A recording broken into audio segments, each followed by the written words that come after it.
présente notre invité, qui est un ami, qui est Jonathan Tifo. Jonathan, on s'est connus dans une autre vie et je vous l'introduis à l'instant. Salut Jonathan. Salut Patrice, salut Patricia, vous allez bien? Très bien, très bien. Donc, l'idée de notre émission ou de notre stream, Jonathan, c'est bon, comme tu as vu, c'est léger. On fait ça pour le plaisir. On traite de différents sujets geeks. Puis c'est pour ça que j'ai pensé à toi. Je me suis dit, ça va être un bon timing avec l'annonce qu'il y a eu dans les journaux. Mais il faut comprendre aussi qu'on est assez geek pour vous, c'est correct? Oui, tu es assez geek. Tu as passé le test. Tu as passé le test. Mais compte tenu qu'on est une chaîne aussi, on veut divertir, on va commencer en mode divertissement, mais après ça, on va aller dans les sujets sérieux. Alors, comme premier élément, j'ai deux invités qui vont venir nous parler et par la suite, on pourra commenter. Laissez-moi juste le trouver.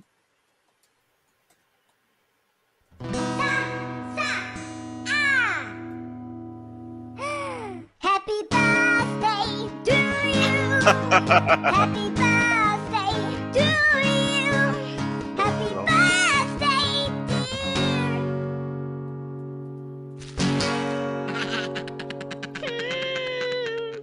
Happy birthday to you.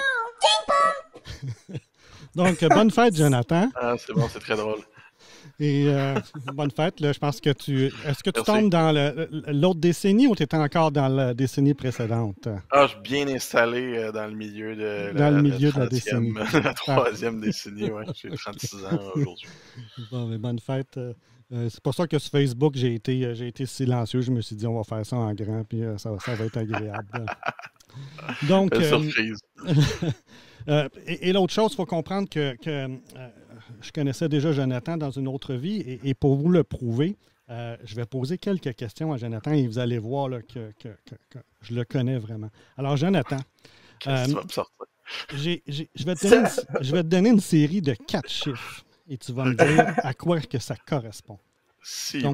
Donc, le 431, le 500, le 471 et le 845. D'après moi, c'est une de mes moyennes au baseball. C'est mes moyennes au baseball, ça. Tabarouette, il est fort, il est fort. On a joué au baseball senior ensemble, donc effectivement, bon, premier frappeur de l'équipe en 2019 avec 431 de moyenne. Et meilleur que son frère en passant. Là, son frère était... Ça c'est pas peu dire. C'est pas peu dire, là. et là, je me suis dit, hey, je vais l'étriver parce que j'ai eu une bonne saison. Pas en tout, je suis même pas proche. J'ai divisé les chiffres en deux, puis c'est moi en bas complètement. Okay? Mais j'avais ma contribution à ma façon à l'équipe, donc c'était ça qui était important durant cette saison-là. Mais il y a le chiffre 845 qui est plus difficile que j'ai mis à la fin et je te laisse une chance de le trouver. Je guesserais que c'est la moyenne de présence CBU, ça. Non. Même pas? 845, là, c'est le nombre de fois que ta fille, la plus vieille, a dit « Allez, papa, vas-y, t'es capable » durant les matchs. 845, et peut-être que je me trompe, c'est peut-être plus. Okay? C'était notre fan numéro 1 durant les matchs. Donc, c'est tellement ton genre d'avoir compté ça, en plus. Oui, c'est ça. J'avais un petit calepin, puis à chaque fois, je faisais une petite... Non, mais ça, sa fille était tellement drôle, c'était tellement le fun, ça mettait de la vie sur le terrain. Donc, Jonathan, CEO de Rubber Duck CMS, bienvenue. Et d'entrée de jeu, pour ceux qui ne te connaissent pas, ce que j'aimerais peut-être juste t'introduire, d'où tu viens et peut-être nous faire un petit résumé là, de Caméléon, Rubber Duck CMS, pour qu'on puisse mettre la table un petit peu sur les prochaines questions. Je vais essayer de faire ça rapidement. Je m'appelle Jonathan, j'ai 36 ans, je suis un petit gars de Repentigny. Et, dans la vie, je me suis retrouvé par hasard un petit peu dans le domaine de la programmation. J'ai commencé à travailler en 2014 dans une entreprise de développement de site web qui s'appelait Caméléon. Avant ça, j'avais une expérience mais plus personnelle là, en termes de technologie et de programmation de ce que j'avais fait quand j'avais découvert ça, quand j'avais 14-15 ans. Donc c'était quand même beaucoup plus tôt que ça. Puis j'ai commencé chez Caméléon comme représentant des ventes et j'ai finalement acheté l'entreprise en 2017. Il y avait une annonce de Merci. même, hein? Il a tellement aimé qu'il a acheté la compagnie. C'était dans le temps. Ouais. Là-tu Gillette, là, c'était. Et puis, le core de cette compagnie-là, c'est essentiellement de la conception de sites web. On faisait absolument rien d'autre que de concevoir des sites web. Donc, pas de pub, pas de Facebook, pas de carte d'affaires, pas de logo. Tu sais, toutes ces affaires-là, on les faisait pas. C'était vraiment concentré sur la conception de sites web. Ça a fait qu'à travers le temps, on s'est retrouvé à avoir beaucoup d'agences de com, des agences de relations publiques, des agences de marketing qui nous ont contactés pour qu'on sous-traite, qu'on s'occupe de la portion site web que eux, ils pouvaient pas s'occuper eux autres mêmes à l'interne parce qu'il y avait pas de programmeurs. C'est assez difficile à trouver, difficile à garder des programmeurs. Donc, on s'est retrouvé à faire leur site web pour bon nombre d'agences comme ça parce que on n'était pas une compétition pour eux autres sur le reste de leur service, donc c'était quand même intéressant pour eux. De fil en aiguille, j'ai continué moi à travailler principalement avec eux dans le cadre de partenariats et tout ça dans Caméléon. À ce moment-là, quand j'ai acheté l'entreprise, on avait une technologie qui était, je vais dire, un peu plus vieille, là, mais tu sais, comme 2005-2006, qui a été bâtie par les anciens propriétaires, qui était super cool, super robuste, super flexible, mais passé date pareil. Donc, ça nous donnait quelques défis, quelques obstacles devant nous par rapport à bien servir ces agences-là qui nous faisaient confiance pour bâtir leur site web. Donc, à un certain moment donné, fin 2017, début 2018, j'en ai quelques-unes qui ont téléphoné pour nous dire qu'ils pourraient probablement plus nous sous-traiter leur job chez nous tant et aussi longtemps qu'on aurait une technologie aussi passée date.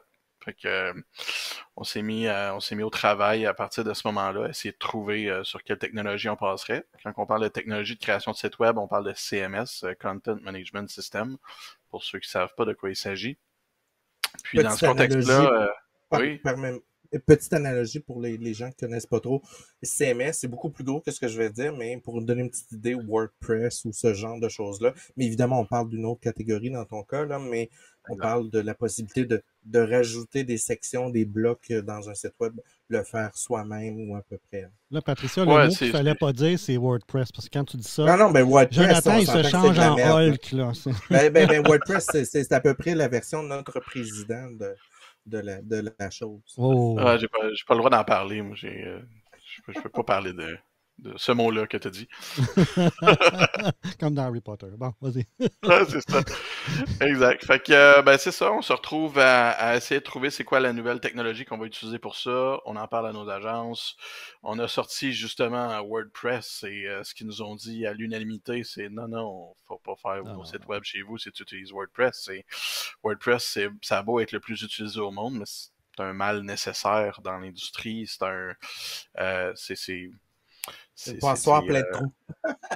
Ouais, ça fonctionne comme un mal de vente, comme disait un des vendeurs dans mon temps. Là.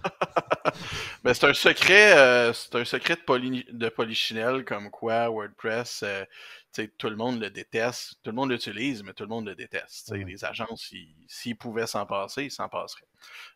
On a testé à peu près, je dirais à peu près 200 plateformes différentes qui existent à travers le monde, ou du moins vérifiées, là, de là, toutes les tester individuellement, c'est une chose. Puis il n'y en avait aucune qui correspondait aux besoins que les agences nous avaient exprimés. Donc on parle d'une liste d'épicerie de peut-être une cinquantaine de points, de trucs qu'eux autres avaient besoin d'avoir pour pouvoir bien faire leur travail, puis bien paraître auprès de leurs clients, là, tous les éléments qu'ils avaient besoin de faire. Puis à ce niveau-là, les plateformes qu'on a testées, tout ceux à travers le monde qu'on a testé, on s'est rendu compte qu'il n'y en a aucune qui répondait même à 50% de ces besoins-là. Ouais. Donc, j'ai pris un papier et un crayon, j'ai fait peut-être le meilleur move ou la pire bêtise de toute ma vie. On le verra dans les prochains dans les prochains mois et dans les prochaines années. Pour le moment, ça se passe super bien.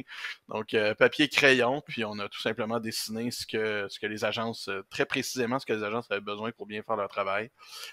Puis, on est rendu là presque 4 ans plus tard.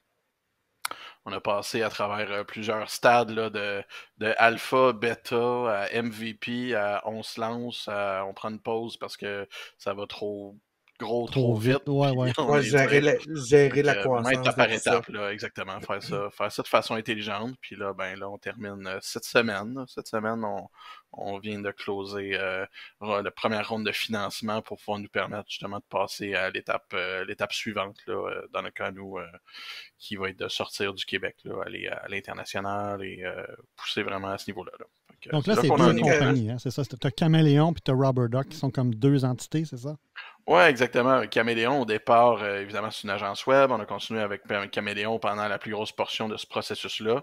À un certain moment, je veux dire, on est encore, si on veut, propriétaire de Caméléon, mais c'est quelqu'un d'autre qui s'en occupe maintenant. L'ensemble de l'équipe ici Oui. s'occupe de Rubber Duck, là, essentiellement, pour le futur de ce côté-là. Donc, Caméléon existe encore, mais ça a pas mal changé de nom là, pour ce qui est de l'équipe ici, puis des responsabilités qu'on a là. Moi, j'ai une petite question pour toi, Jonathan. Je suis allé lire que Rubber Duck, c'est une expression que je ne connaissais pas d'ailleurs, qui vient dans l'univers du codage, de ceux qui font du code. On utilise l'espèce d'analogie du petit canard en caoutchouc qu'on se sert pour réciter son code de façon à trouver des erreurs, ces choses-là. Paraît-il que quand on relit à voix haute, notre cerveau s'aligne un peu plus facilement, puis on est capable de spotter les erreurs dans le codage ou les erreurs de code qui pourraient être grossiers. C'est quoi qui t'a amené à choisir ce nom-là? C'est-tu quelque chose qui était directement relié à ce sujet-là? En fait, c'était dans Caméléon, on avait des canards en plastique qui étaient notre article promotionnel, si on veut. On donnait ça à tous nos clients à ce moment-là. On s'était fait des petits canards en plastique noir, écrit Caméléon dessus, on donnait ça à nos clients, puis directement, c'était pris directement du concept là, que tu viens de mentionner à ce niveau-là. Quand ça a été le temps de choisir un nom pour notre nouveau produit, on n'a pas cherché longtemps, c'était Ça déjà, s'est on va imposé, dire, là. ça sonne déjà international, puis c'est Oh, ouais. C'est cool clair. comme branding, puis c'est le fun. On le regrette pas, au contraire, c'est une de nos plus belles réussites. C'est la première chose qu'on a faite, c'est choisir un nom, puis on est vraiment content. Là. Ah, Ça, j'avoue, ça ça, fit ça vraiment accroche. avec notre façon de penser, notre façon d'être, notre espèce de marketing un petit peu champ gauche à ce niveau-là, là, où on peut être cave, là. On a le droit, c'est comme ça qu'on est, puis c'est un petit peu childish, un petit peu enfant, le Oh, ouais, il y a jouet, un petit le côté joueur, un niaisage dans petit le bain, côté, là, ouais. tout ça, ouais, L'absurde. exact. Avez-vous toujours le vendredi Bubble Bat ou non? Je pense que c'est des bulles dans la bière seulement. là, Ouais, le c'est ça, vendredi. c'est des beer bats. Donc, on va peut-être parler plus en détail, évidemment, de Rubber Duck, mais on va le faire pendant qu'on va aller regarder un peu ton site web, puis on pourra aller regarder des images en particulier. Là, à moins que tu veux voir la vidéo en premier, là, je ne sais pas dans quel ordre tu veux qu'on le Moi, présente. Là. je veux rien, je te suis. Tu veux rien, tu me dis, OK, c'est Vas-y, beau. Fait que, on va continuer la j'écoute. discussion, mais on va aller voir en même temps un peu le site web. Vous allez avoir une idée de à quoi ça ressemble le fameux Rubber Duck. Donc, c'est ça. Donc, c'est vraiment une plateforme cloud-based, c'est ça, là, que les agences achètent avec des comptes. Et ça leur permet là, de faire du développement, puis à la fin, j'imagine, de pousser un site web, c'est ça? Ouais, rectification, par exemple, c'est pas les agences qui achètent avec des comptes comme tu le mentionnes. En fait, si tu es une agence, nous dans notre cas, là, on est rendu à 150 agences partenaires au Québec. On a un petit peu à l'extérieur, mais vraiment c'est minime. L'agence, ça lui coûte rien, jamais. Jamais. Ça coûte rien à l'agence. Va D'utiliser recevoir la l'outil pour formation. développer. Là, Exact. OK. Exact. Elle, ça lui coûte jamais rien. Elle a accès à absolument tout. Puis à la fin, c'est simplement le client de cette agence-là qui va avoir son site web en RubberDuck, qui va payer une mensualité là, en SaaS, donc comme Netflix ou comme Spotify ou n'importe quoi. Il va tout simplement mettre sa carte de crédit, payer en SaaS son site web, mais c'est son agence va pouvoir l'opérer, son agence va pouvoir l'aider. Autant qu'elle, en tant qu'entreprise, évidemment, elle va être en mesure de faire des modifications sur son propre site web. C'est une des plus grosses qualités de RubberDuck, c'est de faire que, a priori, n'importe qui dans votre bureau est capable d'aller faire des modifications sur le site web et la formation pour être en mesure d'aller faire ces modifications-là 12-15 minutes dans le top. Là. C'est OK, à vraiment ce facile. point-là. Là. Wow. C'est vraiment rapide, On est oui. complètement dans une game complètement différente à ce niveau-là. La secrétaire, l'adjoint administratif, n'importe qui, très très facile à apprendre et tout ça, c'est tout le temps tout inclus dans la mensualité. Il n'y a jamais besoin de payer de supplémentaire pour avoir accès à l'équipe ici puis avoir justement la formation ou les formations là, pour être en mesure d'opérer son site web. Fait que ça, c'est vraiment Donc, donc, un des trucs importants. donc, même ton modèle est un peu différent de ce qui se fait, est-ce que je comprends, de ce Oui, que notre je connais modèle au niveau du d'affaires, marché? oui, en effet, notre modèle d'affaires est assez différent. Nous autres, on se concentre principalement au niveau des agences. Donc, oui, monsieur, madame, tout le monde, son entreprise est en mesure d'aller se faire un site web avec Rubber Duck. Ça se fait. Sauf qu'au départ, ça a été pensé pour simplifier la vie des agences, comme je le parle, Mhm. je parlais tantôt. Tu sais. Donc, on passe vraiment à travers une agence qui, elle, va être en mesure de faire les sites web pour ses clients vraiment beaucoup plus simplement, vraiment beaucoup plus rapidement, obtenir des sites web qui sont plus solides parce que tu sais, les agences pas qui sont pas capables de faire un site web rapidement avec un Wix ou avec GoDaddy. Le problème, c'est le après. Tu peux rien faire avec ce site web-là. C'est la qualité du site web après qui est problématique. Fait que c'est vraiment ça, ce besoin-là qu'on vient rencontrer, nous. Donc, cibler vraiment sur les agences, sur la capacité des agences à bien servir leurs clients par la suite, autant en termes de marketing web que de positionnement ces moteurs de recherche, le SEO, le suivi, les différents outils que tu veux pouvoir greffer au site web, ce genre de trucs-là. Donc, c'est La vraiment dans les capacité besoins d'évoluer dans le temps aussi. Oui, exactement. Tu sais. Donc, on a une cible assez précise en termes de type de site web.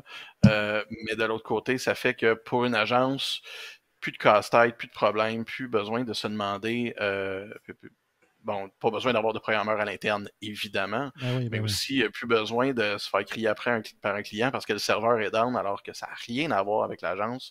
Tu sais, tout le niveau de responsabilité qui est sur les Wow. épaules d'une agence dans le contexte de la création d'un site web, il est énorme alors qu'elle, les ressources qu'elle a, ça vaut ce que ça vaut. Là. Elle n'a pas personne, elle n'a pas un expert en serveur sur son payroll. Là. Elle est hyper Mhm. dépendante de tout le reste, d'une mise à jour de WordPress à un serveur qui plante, à ci puis à ça. Fait qu'on vient tout couvrir ce risque-là à la place de l'agence, puis donner à l'agence seulement le beau côté, juste le côté givré tout le temps. Oui. Et encore une fois, même de l'autre côté, ça ne coûte rien à l'agence. Puis on va même y remettre de l'argent à tous les mois, tu sais, qui va être une ristourne Parce sur qu'elle sauve en temps aussi, là, on s'entend. oui, oui, elle sauve définitivement en temps, est capable de sortir des sites web, honnêtement, en dedans de 24-48 heures pour un client. Tu sais, c'est du jamais vu. Là. On est capable de faire des sites web où tout le monde, toutes les plateformes se vendent d'être capables de faire des sites web bien facilement puis bien rapidement. Mais même là, on est dans une autre game, ça n'a pas rapport. Là. Du côté ici, on est dans le 4 heures là, pour sortir un site web d'entreprise de services bien complet. Là. Donc, c'est vraiment un autre game à ce niveau-là. Là. Fait que Puis, l'agence, puis, elle facture son bout, ses services, son Ouais. design, les images, peu importe. Ça reste là. Puis elle se dit, bon, mais j'ai l'outil pour pousser un résultat au client. Le client paye pour l'hébergement puis la pérennité de cette solution-là.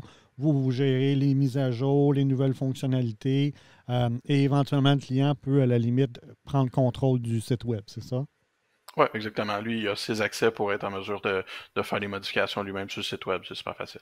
OK. puis votre solution, est-ce que c'est une solution qui, on se concentre seulement sur le front-end ou il y a une partie back-end pour venir s'adapter à l'hébergement, ces choses-là, qui a dû être pensée ou c'est complètement en dehors de ce que C'est vous tout proposez géré. dans votre cas? C'est tout géré. Donc, justement, pour s'assurer une certaine robustesse, s'assurer, tu sais, le fameux, c'est pas possible pour le client de briser le site web, c'est pas possible pour l'agence non plus de briser le site web.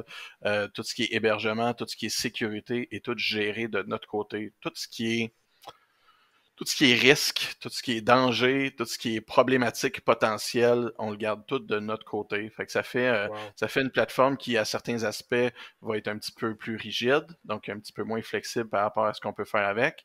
Mais si, dans le contexte des 78,7% des sites web de la planète qui rentrent dans le pattern de RubberDuck, dans les outils de RubberDuck, ben, ça va être la meilleure solution.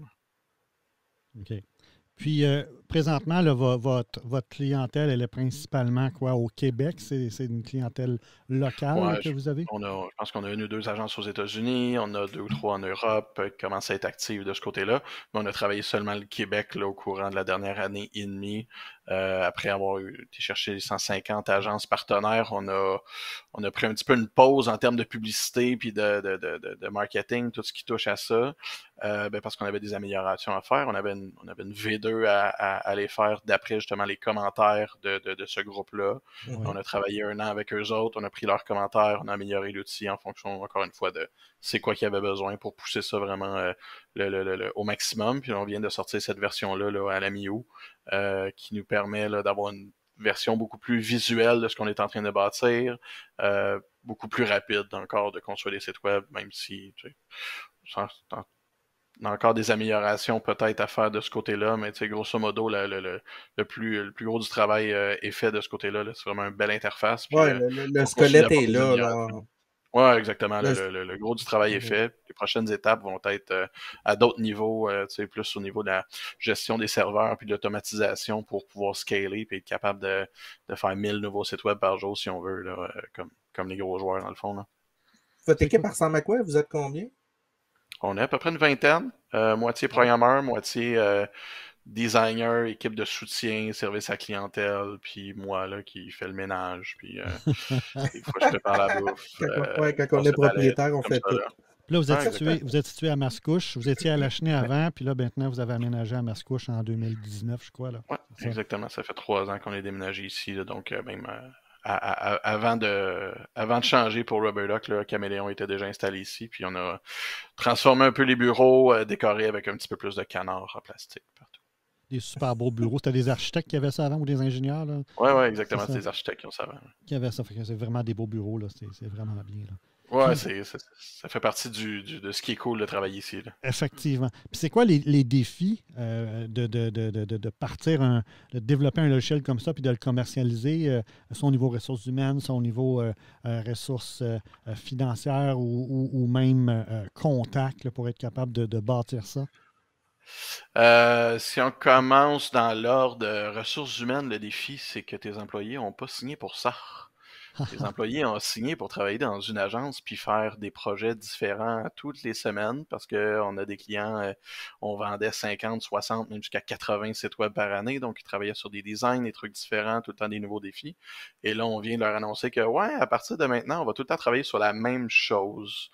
Fait que déjà, il y a ça. Fait qu'au niveau ressources humaines, ça joue pour beaucoup. Au niveau financier, c'est tout le temps une question de cash flow. Hein. Ouais, c'est C'est ça. tout le temps d'être dans Ça, la c'est game, clair. passer d'une entreprise de service à une entreprise de produit. C'est diminuer tranquillement ce qu'on accepte comme mandat de service, on va dire, tu sais, avec Caméléon, pour avoir de plus en plus de temps à consacrer au produit pour l'amener à un autre niveau, puis éventuellement être capable de le commercialiser correctement. Nous, on a fait le saut complet là, en mars de cette année, où ce que là, on a vraiment séparé les deux et on se concentre exclusivement sur Rubber Duck et sur son avenir. Donc, 100% de l'équipe est consacrée à ça depuis le mois de mars. Avant ce moment-là, c'était peut-être plus la moitié de l'équipe, puis tu sais, c'est graduellement, là, ça commence en 2018 avec un seul programmeur qui a travaillé là-dessus pendant 1 an. Là. Et là, je vois que Simon a joint la diffusion. Hey, Simon, il nous manque un follower. Un follower, s'il te plaît, un petit clic. Juste un petit clic Écoute, qu'on atteint nos 50, on Simon. va t'envoyer 2 piastres par la poste, hein, Oui, oui. c'est sûr. C'est fait. Merci, Simon, t'es bien gentil. Merci. Hey, petite question rapide. Moi, tu disais tantôt que tu avais fait un cahier de charge qui avait environ 50% des particularités, des caractéristiques que les autres CMS n'avaient pas. C'est plus une liste d'épiceries que les agences Une nous liste ont fait. d'épicerie, excuse-moi. Ouais. Sans rentrer dans tous les détails, y a-tu Ouais. des gros blocs de choses que tu es capable de nous partager, de dire, ben ça, cette particularité-là n'existe pas ou n'existait pas, puis on a travaillé là-dessus?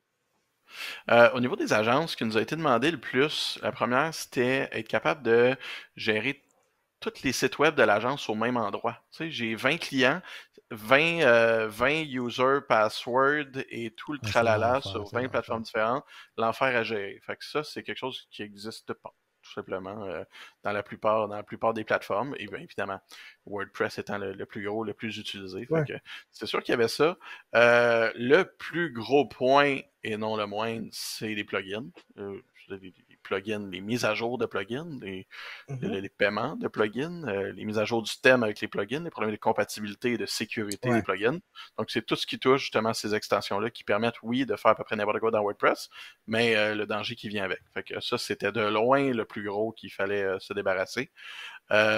Autre point super important que curieusement, on n'a pas trouvé presque à nulle part, c'est la gestion des contenus multilingues mais natifs. Donc, dans la Oh. plupart des plateformes, tu es capable de te démerder pour faire un site web multilingue, mais le mot démerder est bien choisi. Tu sais, c'est Ouais, vraiment. des fois c'est dans le thème, des fois c'est dans le plugin, des fois c'est dans la Même plateforme, mais WordPress c'est. a annoncé qu'ils ne travaillaient pas là-dessus avant 2024 Non, encore. Là. C'est exact. vraiment loin des priorités. Puis toutes les plateformes sont issues, la plus grosse portion des plateformes populaires viennent, on va dire, des États-Unis pour la plus grosse portion, où ce que eux autres, les bilinguistes, ils n'en ont rien à battre. Là. Je veux dire, c'est en anglais, puis quand ils se rendent compte que, ouais, on veut aller à l'international, ce serait une bonne idée d'avoir des fonctions multilingues et tout ça, c'est pas possible de faire ça. Tu peux pas revenir en arrière, il faut que tu sois Non, conçu dès le départ multilingue exact. au Parce que si tu niveau de fais la du backpedaling structure dans de ton code, tout, ça vient chier c'est tout. horrible. Exact. Donc, c'est vraiment ça la grosse différence. C'est que nous, on a commencé en partant multilingue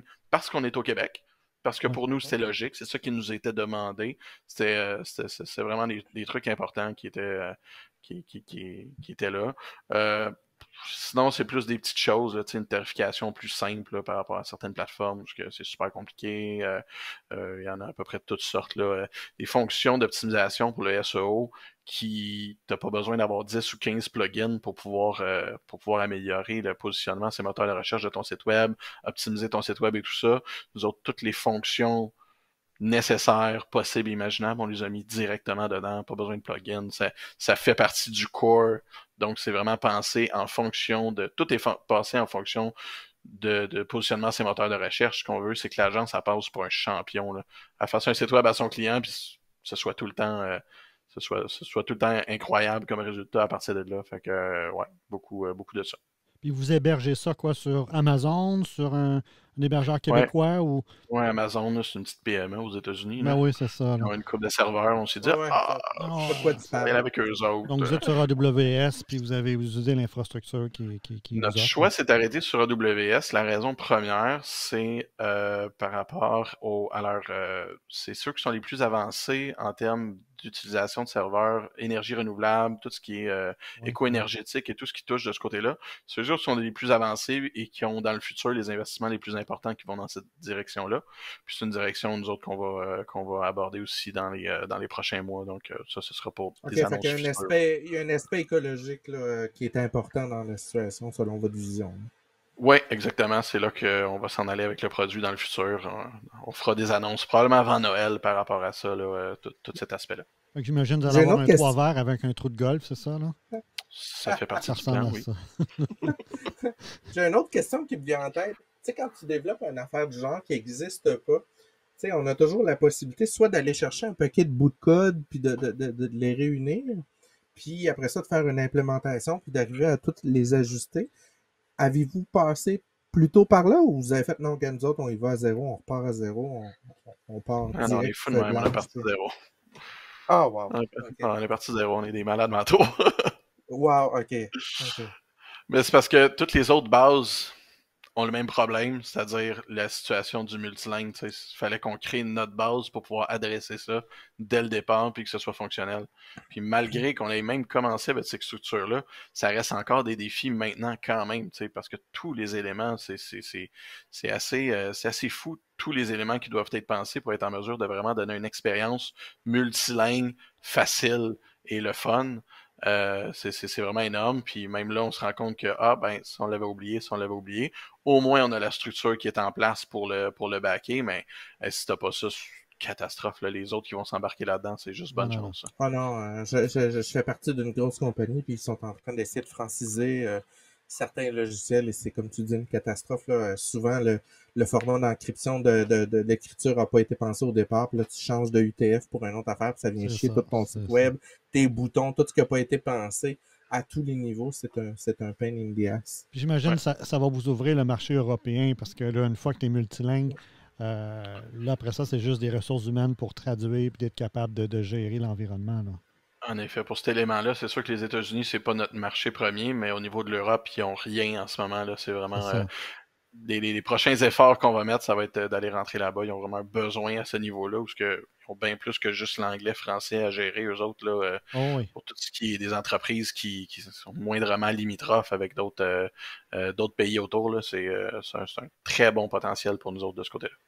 c'est bon ça. Fait que un petit appartement quoi, à Paris, à Londres ou dans ce coin-là. On verra. On verra, hein? Donc, tu disais que le défi de retenir votre staff, c'est-tu un enjeu? Parce que là, on le sait, avec la pénurie de main-d'œuvre, puis avec surtout en technologie, c'est l'enfer. Là. J'imagine que ça doit être un défi important. Là. On n'a jamais eu de problème trop au niveau du staff à aller chercher des nouveaux employés. On a comme vraiment une bonne réputation d'employeur dans la région. OK. Et on est pardon.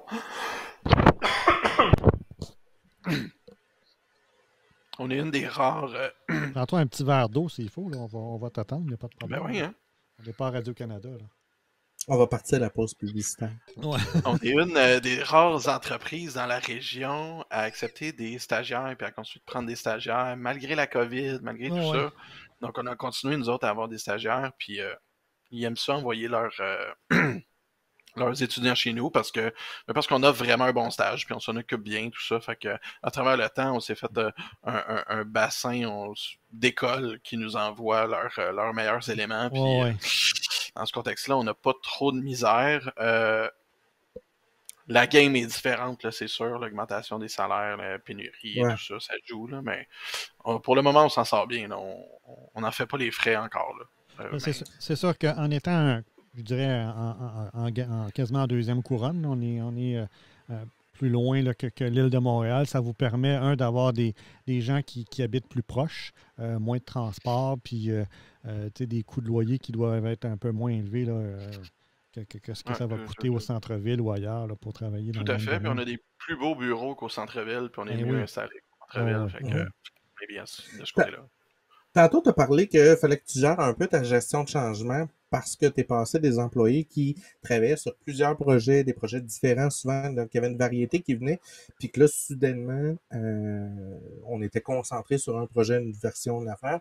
Euh, T'as abordé ça comment, ce défi-là, pour pouvoir gérer cette gestion de changement-là, gérer les attentes, gérer peut-être les frustrations qu'il pouvait y avoir, puis permettre de réaligner tout le monde dans un même objectif, dans un même but, parce que c'est pas évident à passer. Tu sais, Rubber Duck, c'est pas un plan machiavélique qui a commencé en 2018. En 2018, tout ce qu'on voulait faire, c'était un outil qu'on allait pouvoir utiliser à l'interne pour faire des sites web, que ce soit plus facile pour servir nos agences qui étaient déjà avec nous.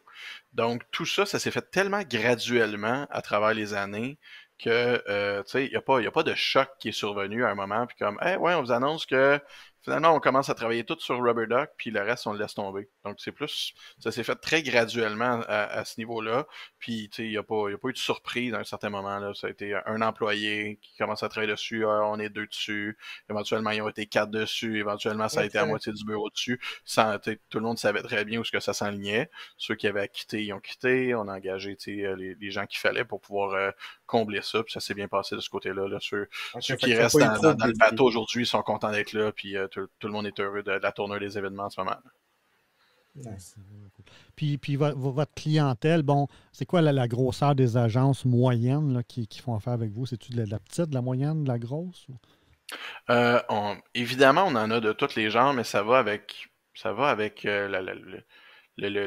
l'écosystème des agences lui-même. Donc, on va avoir 10 freelancers pour 3-4 petites agences pour une grosse agence. OK. C'est pas mal ça, grosso modo, là, mais c'est beaucoup des freelancers, des agences avec une ou deux personnes, 3 personnes peut-être. C'est vraiment principalement ça, puis c'est vraiment une grosse épine dans le pied qu'on enlève à ces agences-là. Ceux qui sont des agences plus grandes, là, qui ont vraiment du 50 employés et plus, normalement, ils vont avoir leur département de programmation, ils ont déjà leur monde pour être en mesure d'offrir ça. Même si on est une solution intéressante pour eux, on n'a pas encore réussi à rentrer. Ils nous connaissent tout simplement pas encore. C'est aussi simple que ça. Là. Non, c'est ça, c'est ça. Le moment venu, ils se tourneront vers nous parce qu'ils vont se rendre compte que c'est quand même plus facile à faire que de faire un autre WordPress ou un autre Ouais, de Square repartir. Enix. C'est Ouais, sûr que ces entreprises-là, s'ils ont leur staff TI, bon, il y a des coûts liés à ça pour maintenir leur infrastructure, que ce soit dans le cloud ou ils local. veulent Ou, les rentabiliser. fait ça. On, Puis on- à un on certain moment. correspond à, on correspond à une niche quand même assez précise.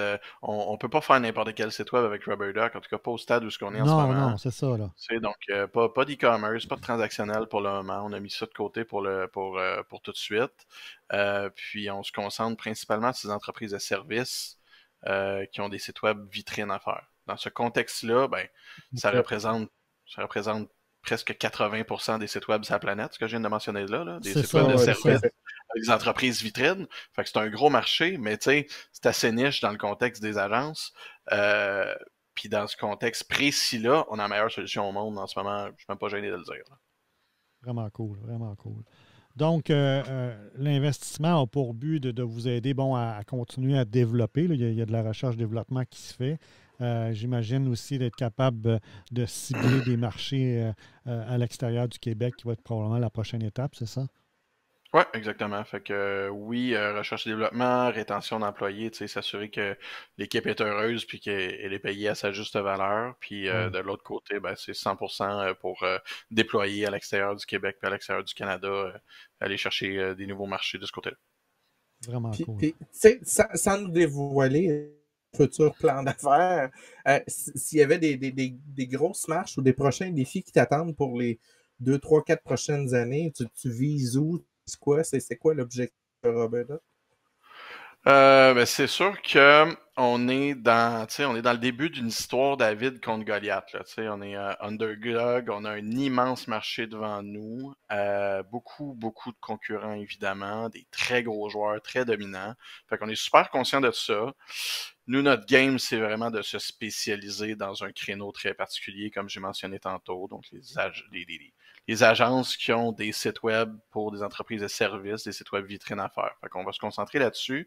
Si on est capable de sortir en Europe et aux États-Unis de la même façon qu'on est sorti au Québec, en termes de prise de part de marché, si on veut, ça va être un accomplissement incroyable. Puis on va probablement rentrer en bourse rendu à ce moment-là, je ne sais pas, on verra. Ouais. Mais c'est toutes des possibilités qui sont devant nous. Les prochaines étapes à plus court terme, on veut vraiment travailler sur, comme je mentionnais tantôt, euh, des trucs où ce qu'on va être plus dans l'écologie éco-responsable, donc une meilleure utilisation des technologies de ce côté-là. Je pense qu'il y a un gros bout qu'on est capable de faire, qu'on va vouloir annoncer avant les fêtes. Et tout ce qui est l'accessibilité, donc c'est très difficile en ce moment d'avoir une bonne accessibilité des sites web à travers les plateformes qui existent déjà. Donc nous, je pense qu'on est en mesure d'arriver avec une solution qui va un petit peu démocratiser l'accès à des technologies comme ça, rendre ça beaucoup plus facile de pouvoir offrir ça à ses clients. Ça va être un marché qui va être intéressant. Là. Encore une fois, beaucoup du côté de l'Europe là, sont beaucoup plus avancés sur ces sujets-là que nous. Là. Ouais, effectivement. Donc, je pense que ça va être un dossier à suivre au niveau d'une PME du Québec là, qui risque de percer à l'international et peut-être même au niveau du financement public à la bourse. Ça va être très intéressant. On est J'imagine loin d'être présentement. rendu là, mais on peut rêver. On peut rêver. Puis présentement, c'est plus des investisseurs privés là, qui ont investi. Il n'y a Ouais. pas d'institutionnels qui ont mis. Pas à ce stade-ci. Là. Non. C'est sûr qu'on on est supporté par Desjardins puis la BDC, mais Ouais, sinon, l'étape qu'on est à ce stade-ci, c'est vraiment avec des investisseurs privés qui ont vu le potentiel dans ce qu'on avait. On pouvait pas aller du côté justement des VC, là, des venture cap Non, non. qui eux, ont beaucoup de sous, mais aussi des objectifs très précis dans lesquels on peut pas cadrer. Là. C'est pas, ça fonctionne pas. Quand on comprend bien ce que les autres recherchent, on peut pas cadrer là-dedans. Fait que Non. on est vraiment dans un type d'investisseur qui a compris le potentiel de ce qu'on est en train de faire. Puis ça va super bien de ce côté-là. On est content. C'est ça. Moi, je prends l'exemple de Lightspeed là, que je connais très bien, où eux étaient plus une machine d'acquisition, d'intégration.